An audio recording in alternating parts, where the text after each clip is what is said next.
शोभित जी। राधे राधे। महाराज जी सादर प्रणाम। महाराज जी, अध्यात्म की तरफ चलते चलते अचानक मन विचलित सा हो जाता है, उल्टे से ख्याल आते हैं, नकारात्मक ऊर्जाएं उत्पन्न सी होती हैं महाराज। हाँ, वो चूंकि संसार का मनोरंजन उसको प्रिय लगता है, मन को मनमानी आचरण करना उसको प्रिय लगता है। उसकी गलती नहीं है, हम जहां उसको लगाते हैं वहीं वो राजी होने लगता है। अब जैसे अध्यात्म मार्ग में लगा रहे हैं तो इसमें जहां जहां वो लगा रहा है उसके विरुद्ध बात है। उसको भोग चाहिए, उसको हर इंद्रिय के मना खष्टान इंद्रियाणी प्रकृति स्थान कर सती, 5 ज्ञानेंद्रियों के द्वारा वो विषयों में विचरने का स्वभाव बना लिया है।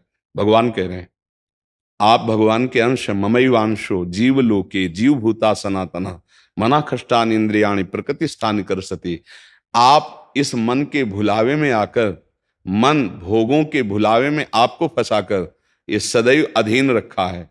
अब अध्यात्म सुनना शुरू किया, अध्यात्म चल तो अध्यात्म में मन को वश में किया जाता है और अभी तक आप मन के वश में रहे। तो जब आप सपोर्ट नहीं देंगे तो वो आपका सपोर्ट करने लगेगा।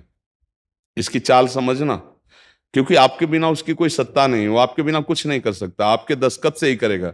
जैसे हमारा मन कह रहा है मैं देखूं, हम कह रहे नहीं देखना है, और वो 100 बार कहेगा देखो, आप कहोगे नहीं ये देखो, अब वो लग जाएगा जिधर आप लगाओगे, पर वो कुछ समय तक लगेगा, फिर वो आपको वश में करने की कोशिश करेगा। और वो जब आप ना करेंगे तो आपको जलाएगा। अगर उस जलन को सह गए तो मन को अधीन कर लेंगे, और नहीं सह गए तो मन आपको अधीन कर लेगा। ये खेल चल रहा है। प्रायः सब मन के अधीन ही होते हैं। मन को कोई चेला बनाने वही सच्चा गुरु। दूसरों को तो चेला बनाना सहज है, मन को जो चेला बना ले वही सच्चा गुरु। मन ने सबको चेला बना रखा है, नहीं बना रखा? जैसा कहता है वैसे ही करना पड़ता है। और बड़ा बात यह है कि मन को हम जैसा कहें शास्त्र आज्ञा से वैसा चला ले, सो महात्मा, वही गुरु, वही भक्त। नहीं तो भाई भेष चाहे जो हो, पर मन के अधीनता से मुक्त होना बहुत कठिन होता है। कोई बिरला मन को अधीन करके भगवान की प्राप्ति करता है। तो आप लोग उसी बिरले में हैं, क्योंकि अगर सत्संग मिल रहा है, साधु संग मिल रहा है और अध्यात्म की बातें सुन रहे हैं, अध्यात्म में चल रहे हैं, तो हम ये नहीं कह सकते कि हमारे ऊपर भगवान की कृपा नहीं। कृपा है, पर हमें विचलित नहीं होना। कम से कम ये बात आप स्वीकार करते हैं कि कभी कभी वो हमको गिराने की कोशिश करता है, अर्थात आपका बहुत सहयोग देने लगा है। तो एक समय था कि हम पूरे उसके अधीन थे, आज है कि आधा आधा हो गया है। आधा वो हमारे अधीन हो रहा है, आधा अपने अधीन करना चाहता है। तो चढ़ाई और चढ़ते जाओ, उसके पॉइंट कम करते जाओ, अपने पॉइंट बढ़ाते जाओ कि अब 60%, अब 65%, अब 70%। फिर जिस दिन 100% तो तुम्हारे अधीन हो गया, उसी दिन भगवान के आनंद का जो स्वरूप है वो प्रकाशित कर देगा। अब ये लड़ाई बहुत जोर की है, छोटी मोटी लड़ाई नहीं है। वो छोटा मोटा शक्तिशाली नहीं, बहुत शक्तिशाली है। क्या? आपको सपोर्ट देगा, राधा राधा राधा, फिर धीरे से आपके सामने रखेगा। देखो इतने दिन जब करते हुआ कोई सुख तो नहीं मिल रहा, इसको भोगो, अभी आनंद आ जाएगा। और देखो ये भोग आपके पास व्यवस्थित है, देखो ना, अभी आनंद आ जाएगा। अच्छा, अब रुका राधा नाम, अब वो उस भोग में ले गया। अब राधा नाम जपना चाहोगे तो अच्छा नहीं लगेगा, अरुचि, वो अपने अधीन करता चला जाएगा। कोई विवेकवान गुरु कृपा पात्र इसकी ये चाल समझ जाता है, अरे अरे मुझे तो पुनः फंसा रहा है, गिरा रहा है। नहीं नहीं नहीं, राधा राधा राधा राधा राधा राधा राधा राधा राधा, तब बचा जा सकता है। ले, ये बहुत प्रवीण है मन, बहुत फुसला के फंसाता है। ऐसे ही फंसाता है कि देखो देख लेंगे, छुएंगे थोड़ी, नजदीक पहुंचा जिस विषय का, छू लेंगे, कुछ होगा थोड़ी। और धीरे धीरे धीरे वो तुम्हें लगेगा कि यार गलती हो गई, ऐसा क्यों हो गया, ऐसा यूं हो गया कि उसकी चाल को नहीं समझ पाए हम, उसकी चाल को नहीं समझ पाए। हर एक इंद्री के साथ ये जुड़ा हुआ है। ये सुन लेंगे, ये देख लेंगे, ये छू लेंगे, ये भोग लेंगे, इन्हीं इंद्रियों के कारण हमें परमात्मा प्राप्ति नहीं हो रही। यही इंद्रियां भोगों में फंसाए हुए हैं और उसका मुखिया ये मन है और ये बहुत चतुर मंत्री है आपका मंत्री। पर ऐसा समझ लो कि भोला राजा और चतुर मंत्री, तो उसकी दुर्दशा कैसी होती राजा की। जो सलाह देता है वैसे ही कर देता है और फंसता चला जाता है, और मंत्री अपने को बलवान बनाकर केवल नाम मात्र का राजा उसको बनाए हुए सारा काम वही कर रहा है। देख लो आप, नाम मात्र के आप जीवात्मा भगवान के अंश हो, सारा काम वही मन कर रहा है।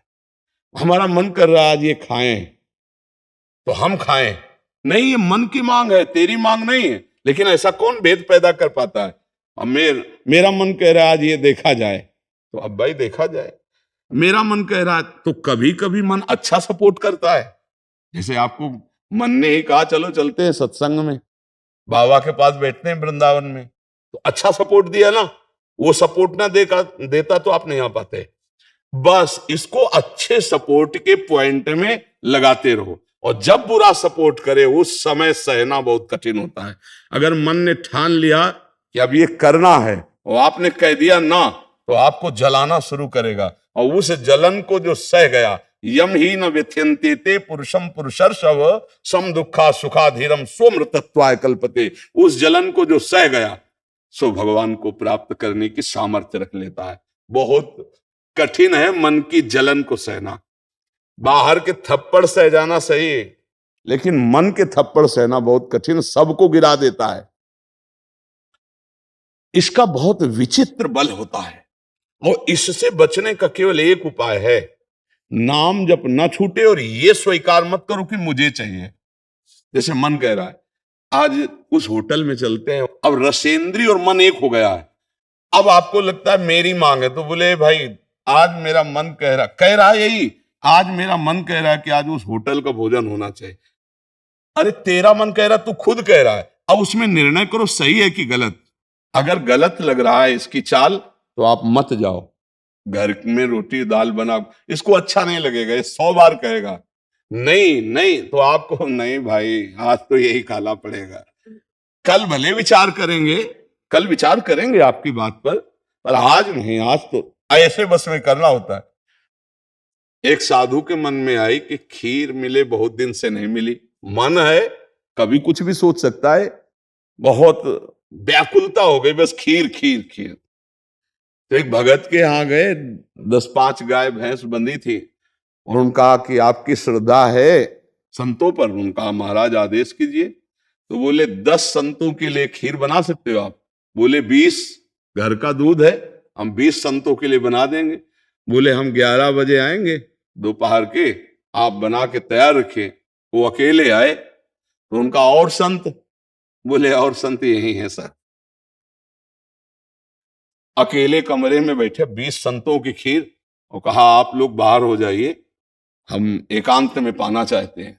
वो पाए, तो भाई 20 संतों के लिए खीर बनी, मतलब 20 पेट भर जाए। तो अब पाए, फिर एकदम यहां तक हो गए तो उल्टी हो गई, फिर मिलाया उसी को, फिर मन कह रहा नहीं अब खीर नहीं चाहिए। बोले नहीं, खाओ खाओ खीर खाओ। रोमांच हो गया, नहीं खाएंगे एकदम। तो बोले जिंदगी में खीर का नाम मत लेना, जिंदगी। तो या तो ऐसे उतरो, या तो ऐसे उतरो। इसको वश में करना बहुत अच्छा, एकदम विरोध भी नहीं कर सकते आप इसका, चल ही नहीं पाओगे। इसका विरोध भी एकदम नहीं कर सकते, सपोर्ट भी करना पड़ेगा। तो अच्छी बात में इसका सपोर्ट करो। अब कह रहा है जिससे हमें आज मीठा खाना है, ठीक है तुम्हारी मांग बुरी नहीं है। गए किसी अच्छी दुकान से लिया, ठाकुर जी को भोग लगाया, पा लिए, तो उसका सपोर्ट हो गया। अब वो बुरी बात कह रहा है, अब नहीं मानना है। उस समय जो जलन हो उसे सह जाओ, बस यही साधना का है। मन को अगर अधीन कर लिया तो बात बन गई।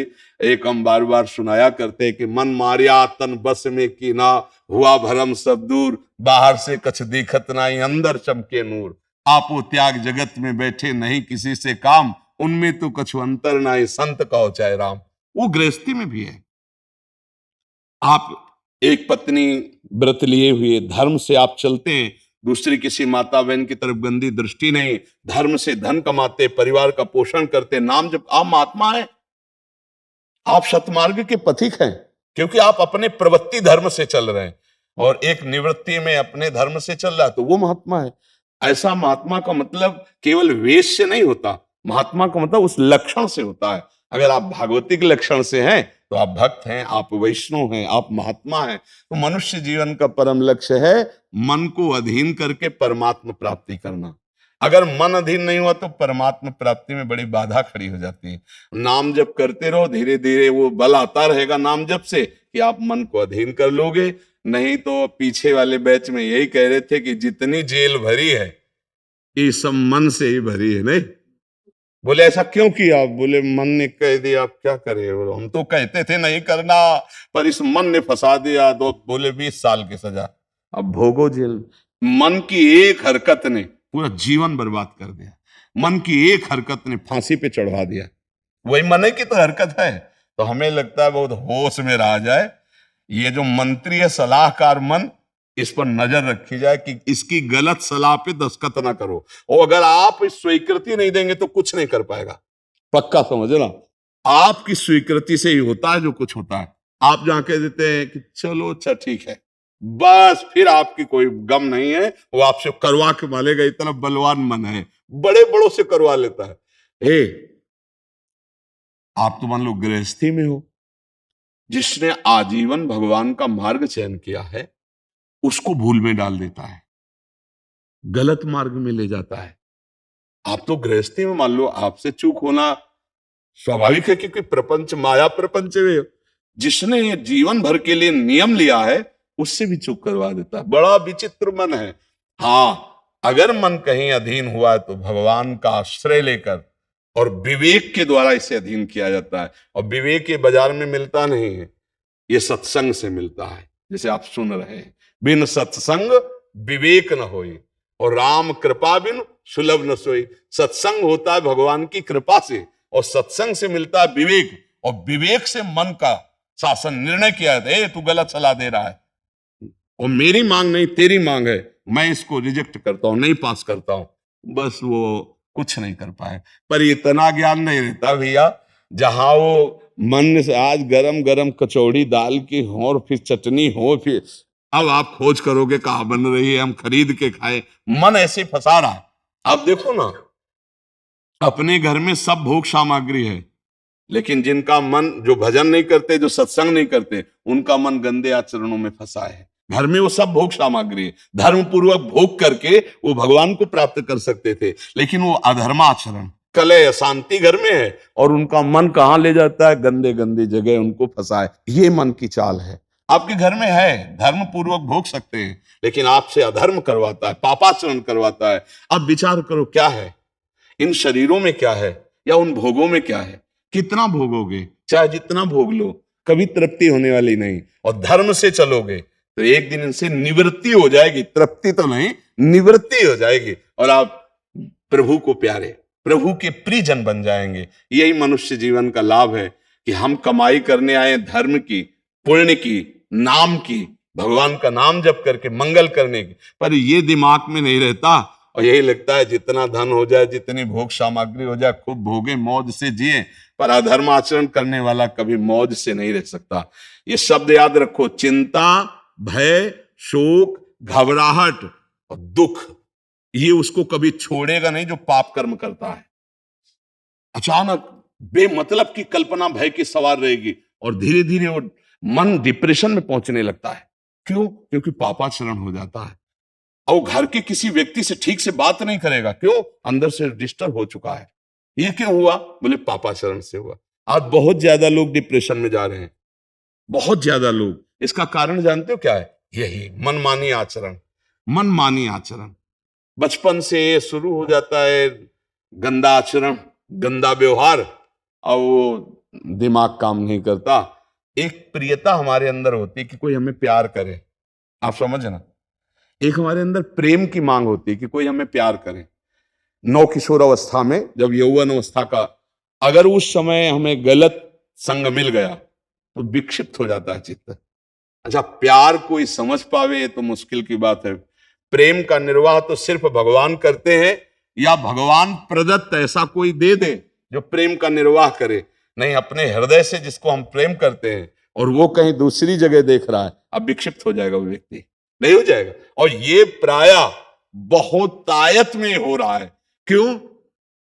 क्योंकि पूर्व संस्कार बन गए। अच्छा, जैसे देखना, बॉयफ्रेंड गर्लफ्रेंड, ब्रेकअप, फिर बॉयफ्रेंड, फिर गर्लफ्रेंड।